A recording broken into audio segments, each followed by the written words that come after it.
অক্ষয় তৃতীয়ার পূর্ণ লগ্নে দুর্গোৎসবের শুভ সূচনা হয়ে গেল কলকাতার অন্যতম শ্রেষ্ঠ এবং প্রাচীন পুজো, বাংলার সর্বপ্রথম সর্বজনীন পুজো সিমলা ব্যায়াম সমিতি দুর্গাপূজার 2025-এ তারা শতবর্ষে পদার্পণ করতে চলেছে।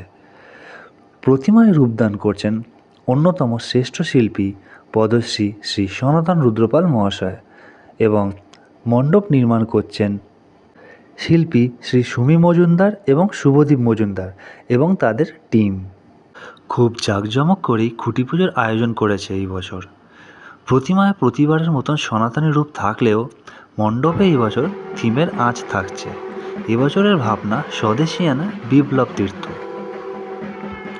শতবর্ষের সিমলা ব্যায়াম সমিতিতে সাবেকি এবং থিমের একটা নতুন মেলবন্ধন দর্শনার্থীরা দেখতে পাবেন। তার জন্য আরও কিছুদিন অপেক্ষা করতে হবে। আমার এই ভিডিওটি ভালো লাগলে অবশ্যই লাইক করো অ্যান্ড অনেক শেয়ার করো।